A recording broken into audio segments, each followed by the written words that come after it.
So guys stranger things का season 5 का trailer आ गया है और मैं फ्रेम बाय फ्रेम उसको ब्रेक डाउन करने वाला हूँ। जहाँ पर पहले सीन के अंदर ही हमें वेकना का एक घर दिखाया जाता है, मैंसन ही मान सकते हो उसको, जो मेरे हिसाब से अप्स एंड डाउन वाली सिटी के अंदर हमें देखने को मिलेगा। और उसी के बाद एक और सीन दिखाया जाता है जहाँ पर वेकना की आवाज भी आती है और वो कहीं से आता हुआ दिखता है और उसके आगे डेमोगोर्गन सर झुकाए हुए खड़े होते हैं। और उसके बाद में वेकना बोलता है कि अब होगी अंत की शुरुआत। मतलब ये जो सीन होने वाला है ये मेरे हिसाब से तब का होने वाला है जब हमें फर्स्ट टाइम सीजन के अंदर वेकना देखने को मिलेगा। क्योंकि अगर आपने सीजन 4 देखा होगा तो 11 ने उसको मेरे हिसाब से थोड़ा बहुत पछाड़ दिया था, जिसकी वजह से उसकी शक्तियां कमजोर हो गई थी और पूरी सिटी के अंदर दरारें वरारें आने लग गई थी और उस टाइम से वेकना का कोई भी पता नहीं था। आई थिंक वो कहीं पे चला गया था ताकि वो अपनी शक्तियों को बढ़ाकर वापस आ सके 11 से लड़ने और पूरी दुनिया पर कब्जा करने। और उसके बाद में हमें डस्टिन दिखाया जाता है जो कि अपनी स्कूल के अंदर जा रहा होता है और वो बहुत ज़्यादा सैड हो रखा होता है। और वो सैड मेरे हिसाब से इसलिए हो रखा होता है क्योंकि लास्ट सीजन के अंदर अगर आपने देखा होगा, आई थिंक उनका एडी नाम है, जो कि मर जाते हैं, जो कि उन्हीं की क्लब के मेंबर होते हैं और वो उनसे बहुत ज़्यादा प्यार करता है। और उसी की टी शर्ट डस्टिन ने पहन रखी होती है, हेल्प फायर क्लब करके। और ये जो टी शर्ट है ये हमें सीजन 4 के अंदर भी देखने को मिली थी, क्योंकि सीजन 4 के अंदर एडी मर जाता है और स्कूल के अंदर सबको ये पता है कि वो एक मर्डरर है, चोर है, एक बहुत ही कमजोर और डरपोक आदमी है। पर लेकिन डस्टिन वगैरह को तो पता है ना कि भाई वो बंदा कैसा है। सीजन 4 के अंदर हमने देखा था कि भाई क्या ही उसने वहां पर लड़ाई की थी। और फिर हमें एक ऐसी शहर की जगह दिखाई जाती है जो मेरे हिसाब से मिलिट्री बेस होने वाला है, जहां पर एक ऐसा पोर्टल होगा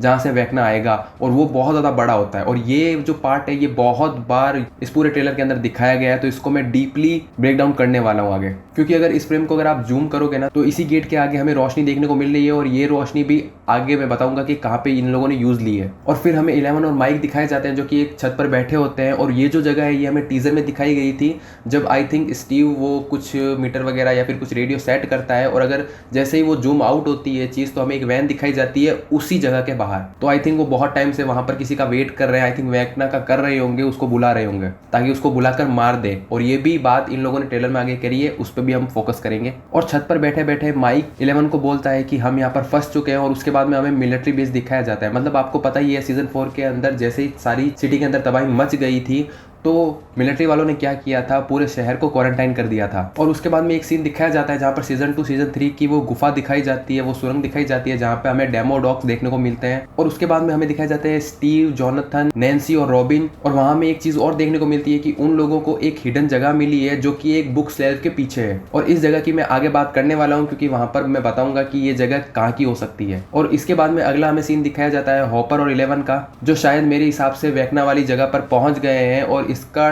टीजर में भी दिखाया गया था जहां पर बहुत सारी ऐसे बुलबुले टाइप के कुछ थे और हॉपर और 11 शायद उसी सिटी के अंदर है। और उसके बाद में हमें फाइनली वो सीन दिखाया जाता है जहां पर चैट टेबल के चारों तरफ सारे लोग होते हैं और माइक सबको बोलता है कि अब हमारी बारी है वेकना को ढूंढकर उसे मारकर इस पूरे चैप्टर को खत्म करने की। और इस जगह को अगर आप गौर से देखोगे ना पीछे से तो हमें पता चलेगा ये जगह आई थिंक कोई बंकर वगैरह ही है, कोई अंडरग्राउंड वगैरह ही है। जैसा कि मैंने आपको बोला था जब बुक शेल्फ खिसकती है तो वहां पर एक रास्ता दिखाया जाता है जो कि अंडरग्राउंड की तरफ जाता है। और अगर आप कपड़े भी मैच करोगे ना स्टीव वगैरह के तो सेम हमें देखने को मिलता है दोनों सीन के अंदर। और उसके बाद भी मेरे को ऐसा लगता है जैसे मैंने बात करी थी ना स्टार्टिंग के अंदर कि मिलिट्री बेस के अंदर से ही वेकना आएगा, तो वैसी ही जगह हमें अप्स एंड डाउन्स वाली जगह भी देखने को मिलने वाली, क्योंकि आपको पता होगा कि जो जगह रियल वर्ल्ड के अंदर होती है वही अप्स एंड डाउन्स के अंदर भी देखने को मिलती है सेम। और इसी वजह से मेरे हिसाब से हॉपर और 11 वहीं जाएंगे मिलिट्री बेस के अंदर ताकि वो वहां पर वेकना को ढूंढ ले और वहीं पर उसको मार दे। और उसके बाद में हमें कट टू एक और सीन दिखाया जाता है जहां पर हमें विल की मॉम दिखाई जाती है जो बहुत ज्यादा टेंशन में होती है, आई थिंक रो रही होती है। उसके पीछे खड़ा होता है माइक।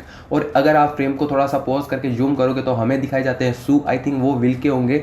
विल आई थिंक उसके जंगलों में वगैरह में कंट्रोल में फंस गया होगा इसलिए वो वहां पर सो रहा है या फिर बेहोश हो रखा है। और उसके बाद में एक सीन आता है जो कि हमें टीजर के अंदर भी दिखाया गया था कि चारों दोस्त एक प्लानिंग करते हैं और उसी की फ्रेम के पीछे हमें देखने को मिलता है कि डस्टिन बहुत ज्यादा खुश है, आई थिंक उसको प्लान बहुत पसंद आ गया है। और फिर हमें एक फ्रेम दिखाई जाती है जहां पर नैन्सी और जोनाथन खड़े होते हैं और उनके ऊपर आसमान के अंदर एक आई थिंक पोर्टल बन रहा होता है जो कि आसपास की चीजों को भी मेल्ट कर देता है। और यहाँ पर मेरे को लग रहा है कि जोनाथन फ्री होने वाला है। वैसे तो हाइप ये बन रखी है कि भाई साहब स्टीव इस सीजन के अंदर मर सकते हैं, पर मुझे ऐसा लगता है कि आई थिंक जोनाथन मर जाए। क्योंकि एक सीन के अंदर हमें नैन्सी भी दिखती है, वो वॉश स्टेशन के अंदर हाथ धोती है, उसके हाथ में खून होते हैं, वो रो रखी होती है। तो मेरे हिसाब से या तो जोनाथन फ्री हुआ है या फिर भाई हमारा फेवरेट स्टीव। और इसके बाद में इसी के अगले सीन में हमें देखने को मिलता है डस्टिन और स्टीव जहां पर दोनों गले रख रखे होते हैं और डस्टिन रो रहा होता है। अब वो क्यों रो रहा होता है इसके बारे में अगर आपको पता है तो कमेंट करके बताना। और उसके बाद में हमें 11 दिखती है जो कि मेरे हिसाब से उसकी पावर बहुत ही ज्यादा बढ़ गई है और इसके बाद में वो अपनी पावर को यूज लेती हुई दिखाई देती है, जो कि आई थिंक मेरे हिसाब से वहीं पर मिलिट्री बेस के आसपास ही कहीं ना कहीं पर वो अपनी पावर यूज ले रही होगी।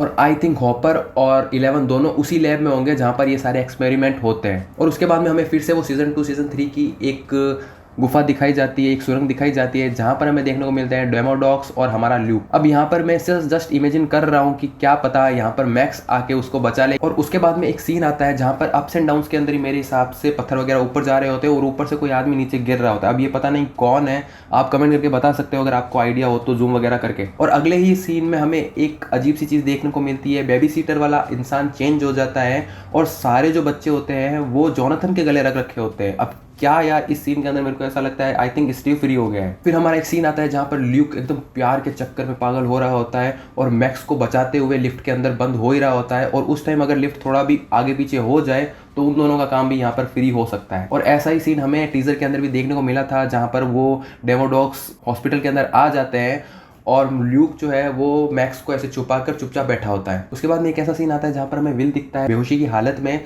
जहाँ पर उसका सपोर्ट माइक और उसकी माँ करती है। और ये सीन भी उसी मिलिट्री बेस की जगह वाला ही है जहाँ से मेरे हिसाब से वेक्ना आएगा। और अगर आप पीछे का सीनेरियो अगर ढंग से देखोगे ना तो पीछे जो भी लोग हैं वो उसी गेट की तरफ एम करके बंदूक चला रहे हैं, मतलब 110% वेक्ना वहीं से ही आएगा। और इसका भी मैं प्रूफ वीडियो के लास्ट में दे दूंगा। और फिर हमें फाइनली वो सीन दिखता है जहाँ पर हमें वेक्ना देखने को मिलता है और उसके सामने विल पड़ा होता है। और मेरे हिसाब से इस सीजन में भी पहले की तरह ही विल को वेक्ना कंट्रोल करेगा ताकि वो अपने प्लान को अंजाम दे सके। और फिर लास्ट के अंदर वही सीन आता है जहाँ पर वो विल को बोलता है वन लास्ट टाइम, और उसके बाद में जैसे ही फ्रेम जूम होती है तो हमें वो दोनों फ्रेम के आगे दिखते हैं और पीछे हमें वही पोर्टल देखने को मिलता है जो मैं बार बार बोल रहा हूँ कि यहीं से वेक्ना आएगा। और इसी फ्रेम को अगर आप थोड़ा सा जूम कर लेते हो उस डोर की तरफ तो हमें देखने को मिलता है उस साइड तो हमें वही वेक्ना वाली दुनिया दिखाई जाती है और इस साइड रियल वाली दुनिया है। और इस सीन को देखते ही मेरे को टीजर के लास्ट सीन की याद आती है जहाँ पर हमें देखने को मिलता है कुछ जाले वाले फटते हैं और उस साइड से हमें वेक्ना आता हुआ दिखाई देता है। अगर इस सीन को और उस सीन को दोनों को अगर आप एक साथ देखो तो आपको पता चलेगा कि ये वही पोर्टल है। टीजर के अंदर हमें वेक्ना आता हुआ ही दिखाई देता है और ट्रेलर के अंदर सिर्फ क्या होता है, वेक्ना उस डोर के आगे खड़ा है। तो मतलब मैंने तो ये प्रूफ कर दिया कि वेक्ना तो भाई उधर से ही आएगा। बाकी 2 मिनट 30 सेकंड का पूरा मैंने ब्रेक डाउन दे दिया है ट्रेलर का। कोई भी चीज़ छूट गई हो तो प्लीज़ आप कमेंट करके बताना। बाकी आप कमेंट करके ये भी बता सकते हो कि इस सीजन के अंदर कौन मरने वाला है, स्टीव या जोनाथन, या भाई कोई और ही मर जाएगा मेकर के हिसाब से।